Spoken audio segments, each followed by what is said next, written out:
तो हमने क्या जाना कि एक नियम है, जिस नियम की वजह से दुनिया ने इतनी तरक्की कर ली, और वो नियम ये कहता है, उस नियम का नाम है आकर्षण का सिद्धांत, यानी कि लॉ ऑफ अट्रैक्शन। और वो नियम ये कहता है कि जो कुछ भी आप अपने दिमाग में सोच रहे हैं और उस सोचने के बाद जो महसूस कर रहे हैं, फील कर रहे हैं, महसूस कर रहे हैं, जो एहसास कर रहे हैं, तो आपकी सोच को और आपकी उस फीलिंग को पूरा करने के लिए दुनिया में से जिस चीज़ की भी ज़रूरत पड़ेगी वो चीज़ आपकी तरफ ऑटोमेटिक आना शुरू कर देगी, ताकि आपकी सोच और आपकी फीलिंग हकीकत बन जाए, ताकि आपकी सोच और आपकी फीलिंग हकीकत बन जाए। अब मान लीजिए कि थॉमस अल्वा एडिसन, बल्ब जब दुनिया में नहीं था तो रातों को रोशन करने के लिए मसालें जलाई जाती होंगी, मोमबत्ती जलाई जाती होंगी, ऐसी कोई चीज़ नहीं होती होगी जिससे बहुत सारी रोशनी हो जाए। तो उसने सोचा होगा कि अब तो कुछ है नहीं यहाँ पे, लेकिन कैसा हो अगर के बल्ब बन जाए और एक एक बटन दबाते ही खट से और घरों में रोशनी हो जाए, कैसा लगेगा, पूरी दुनिया रोशन हो जाएगी, मेरा कितना नाम होगा, चारों तरफ एडिसन एडिसन हो रहा होगा, लोग मुझे सम्मानित कर रहे होंगे, देश के नेता मुझे सम्मानित कर रहे होंगे, मुझे अवार्ड मिल रहे होंगे, और सब लोग पीढ़ियों तक, हज़ारों साल तक मेरा नाम लेंगे कि एडिसन ने बल्ब बना के दुनिया को दे दिया। कैसा एहसास होगा ये, कैसा, उससे पहले दुनिया में नहीं रहा होगा ये सब कुछ। तो उसने ये सब महसूस किया होगा, सोचा होगा कैसा हो, ये तो कोई सोच ही नहीं रहा है, लेकिन मैं सोच रहा हूँ और ये काम हो गया तो कितना मज़ा आएगा, ये सब उसने ऐसा सोच के महसूस किया होगा। तो फिर उसकी सोच और उसके एहसास को पूरा करने के लिए दुनिया में से जिस चीज़ की ज़रूरत पड़ी होगी, चाहे वो कैसा भी आइडिया हो, चाहे वो कैसी भी चीज़ हो, वो हर चीज़ उसकी तरफ ऑटोमेटिक वो आइडिया के रूप में आना शुरू कर गई होगी।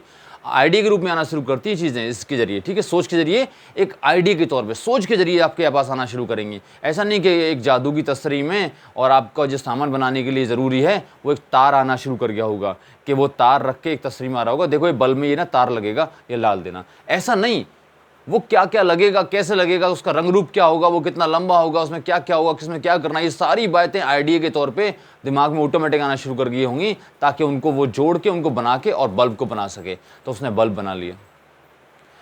अब उसने इतनी सारी तरक्की कर तो ली, दुनिया ने इस नियम के आधार पर इतनी सारी तरक्की कर ली, मान लिया हमने कि ये एक नियम दुनिया में ऐसा है जो कहता है कि आपकी सोच, जो कुछ भी आप सोच रहे हैं और जो कुछ भी आप महसूस कर रहे हैं सोचने के बाद, उस सोच और उस एहसास को पूरा करने के लिए जिस चीज़ की भी ज़रूरत पड़ेगी वो चीज़ आपकी तरफ ऑटोमेटिक आना शुरू कर देगी। और दूसरी बात क्या कहता है कि दो एक जैसी चीज़ें एक दूसरे की तरफ आकर्षित होती हैं, दो एक जैसी चीज़ें एक दूसरे की तरफ आकर्षित होती हैं, ठीक है। तो इस नियम को हम दोनों तरीके से समझेंगे, लेकिन पहले बात, एक सवाल आ रहा होगा आप लोगों के दिमाग में, बहुत से भाइयों के दिमाग में ये बात सवाल आ रहा होगा कि इस नियम की प्रमाणिकता पे, कि ये सच्चाई भी है कि नहीं, सच भी है कि नहीं। तो इसकी सच्चाई को प्रमाणित कर लेते हैं, ठीक है, फिर आगे बढ़ेंगे ताकि आपको तसल्ली हो जाए एक बार में। दुनिया में कितने सारे धर्म हैं, चलिए, ईसाई है, इस्लाम है, हिंदू है, पारसी है, बौद्ध है, जैन है, और भी सारे होंगे, मैंने इतनों के नाम लिए। हाँ, सिख है, ठीक है, और भी कई सारे धर्म हो सकते हैं। कल मेन धर्म जो हैं ये धर्म है, मान लीजिए हमने।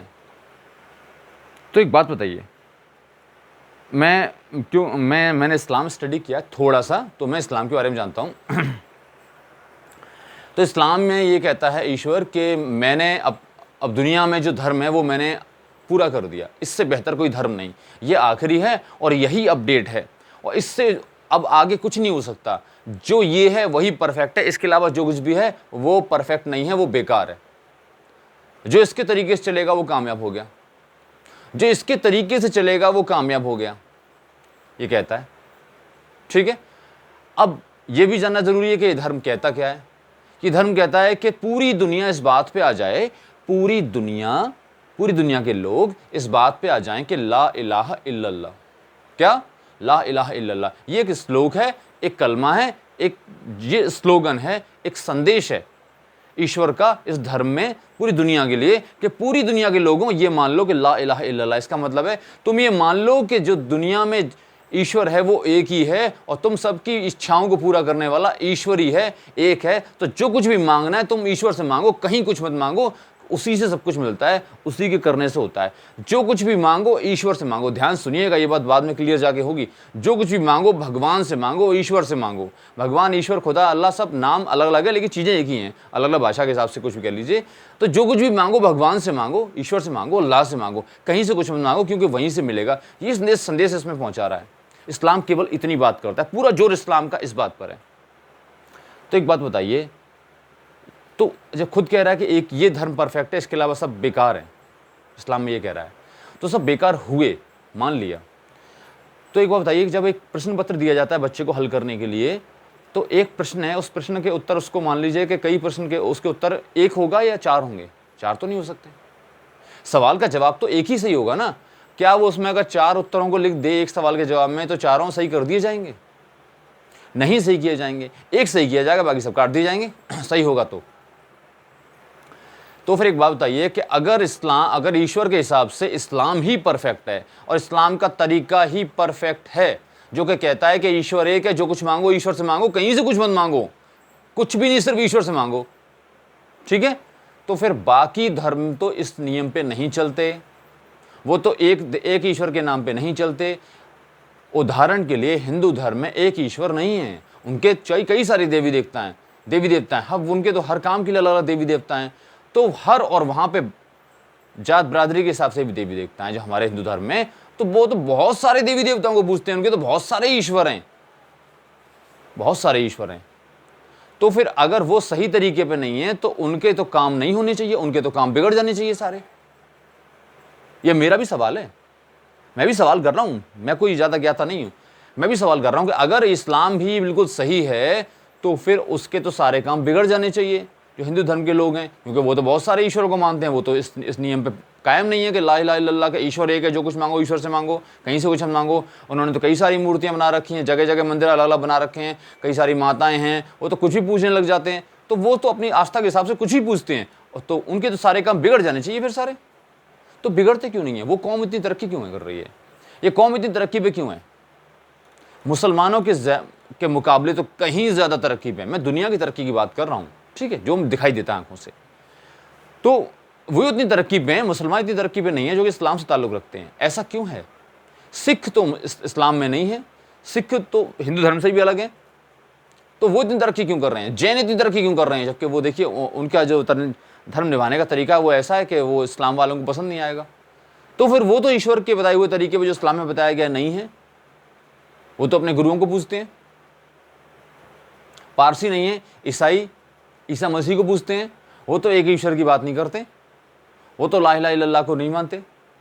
तो इन सब धर्म के लोग, और देखो ईसाई कितने सारे वैज्ञानिक रहे हैं, कितने ईसाई कंट्रीज हैं जो कितनी सारी तरक्की कर रहे हैं, इस्लामिक मुल्कों से कहीं ज़्यादा तरक्की कर रहे हैं, वो पढ़े लिखे भी ज़्यादा हैं, उनको ज्ञान भी ज़्यादा है बहुत कुछ है। देखने में जो दुनियावी तरक्की की बात कर रहा हूँ, वो उतनी तरक्की इतनी ज़्यादा क्यों है? अगर केवल इस्लाम ही सही है, इस्लाम का तरीका ही सही है, तो बाकी सबके तरीके मान लिए मैंने गलत हैं, तो उनके सारे काम बिगड़ क्यों नहीं जाते? बन क्यों रहे हैं उनके काम? वो इतनी तरक्की पे क्यों हैं? वो हमारे मुकाबले इतनी तरक्की पे क्यों दिखते हैं? वो मुसलमानों के मुकाबले इतनी ज़्यादा ऊंची पोजीशन पे क्यों हैं? उनके पास ही दुनिया की ज़्यादातर सुख सुविधाएं क्यों हैं? वो इतने ऐशो आराम में क्यों हैं? इस्लाम मानने वाले मुसलमान क्यों नहीं हैं? जो इस चीज़ को मानते हैं, जो ईश्वर ने बोला कि ला इलाहा इल्लल्लाह, इसको मानने वाले इतने ऐशो आराम में क्यों नहीं है? वो क्यों परेशान है? और जो नहीं मानते वो ऐशो आराम में है। ऐसा क्यों? बताइए, क्या ईश्वर गलत है? ईश्वर गलत नहीं हो सकता, हमने इसको समझ गलत लिया। इसका मतलब ये हुआ, अगर ऐसा है तो इसका मतलब ये हुआ कि आप जिंदगी में क्या हासिल करेंगे ये आपका धर्म से ताल्लुक नहीं रखता। आप जिंदगी में कितने ऐशो आराम से रहेंगे, कितनी तरक्की करेंगे, ये धर्म से ताल्लुक नहीं रखता। इसका धर्म से कोई लेना देना नहीं है, इसका धर्म से कोई लेना देना है नहीं। ये तो खुद ईश्वर का तरीका बता रहा है कि अगर लेना देना होता तो बाकी एक ही धर्म सही होता दुनिया में, और बाकी धर्म वाले तो कब के नष्ट हो गए होते। इसका मतलब ये होता कि इस्लाम के तरीके पे चलने वाले जो दुआ करते हैं उनकी सारी दुआएं पूरी होती, और बाकी सबकी तो पूरी नहीं होती, बाकी सब तो बर्बाद हो गए होते। अब तो दुनिया मिट गई होती उनकी, सिर्फ इस्लाम वाले लोग जी रहे होते हैं यहाँ पे। लेकिन पता क्या चल रहा है कि उनकी भी दुआएं पूरी हो रही हैं, उनके भी सारे काम बन रहे हैं। ऐसा क्यों? क्योंकि जो दुआ पूरी होने का तरीका है वो है नहीं है जो हमने समझा है। दुआ पूरी होने का ताल्लुक आपके पूजा पाठ से है ही नहीं, आपके धर्म से है ही नहीं।